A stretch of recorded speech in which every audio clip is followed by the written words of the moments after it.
But anyway, I want to address a name that has been talked about a lot on social media over the last week.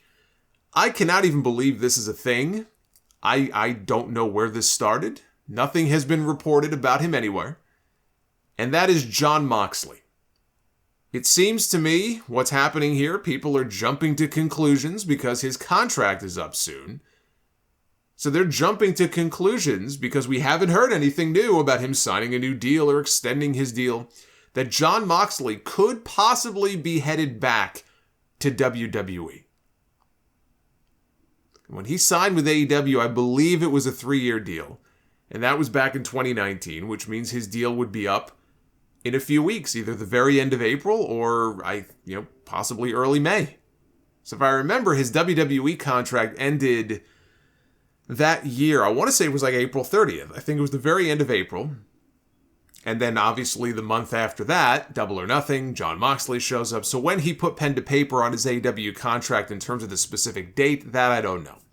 But people are remembering that, they're looking at that, and I think they're making these wild conclusions about what it all means. If the Cody Rhodes situation has taught us anything, or just being a wrestling fan for any length of time, never say never.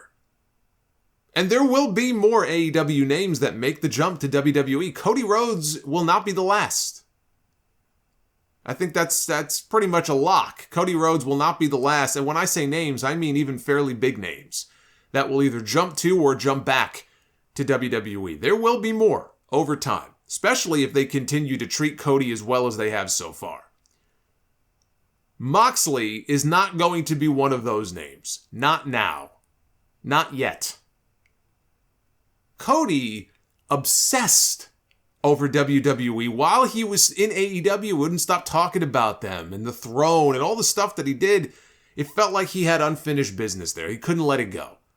Moxley, if you read his book, he was completely miserable working for that company. He couldn't wait to get out. And he wasn't shy about the reasons why. It wasn't about the money. He's genuinely happy in AEW, and not just in AEW. His current deal allows him the freedom to work New Japan. He just wrestled Will Ospreay last night and challenged Hiroshi Tanahashi to a match next month. It allows him the freedom to do his garbage matches in GCW. He's the GCW World Champion right now.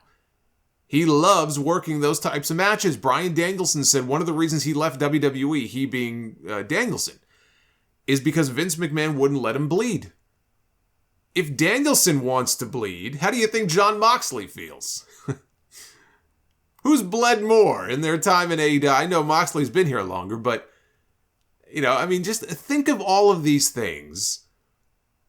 You don't think he's not having a blast working with Danielson and William Regal right now doing the Blackpool Combat Club stuff? And having the freedom to work his own shots wherever he wants for these different promotions and these different indies? Jon Moxley is not going back to WWE this year. If you are giving this any kind of serious consideration, you need to get your head examined. Any day now, we will be reading about or hearing about Jon Moxley re-signing with AEW, or whether it's 3 years or a year or some kind of special deal, whatever it is. Any week now, I expect there to be news about that. I don't even know why this is considered a story. One last note, and it concerns the hottest tag team in the business right now, FTR. Dax Harwood and Cash Wheeler, Ring of Honor Tag Team Champions, AAA Tag Team Champions, fresh off back-to-back Match of the Year contenders against the Briscoes and the Young Bucks. It's finally happening. It was confirmed late last night. The rumors were true. They're idle. The best there is, the best there was, and the best there ever will be. Bret the Hitman Hart will serve as FTR's manager for one night only, but it will not be in an AEW ring. I don't even think it'll be televised. It'll be for Big Time Wrestling on Friday night, June 10th, at the iconic Webster Town Hall in Webster, Massachusetts. Bret Hart leads FTR into battle against the team of Brian Pillman Jr. and Brock Anderson with the enforcer, Arn Anderson. That's a great get for big time wrestling. I wish it were closer to where I live. But if you can get to that show, make sure you check it out because it may end up being the only time you get to see it.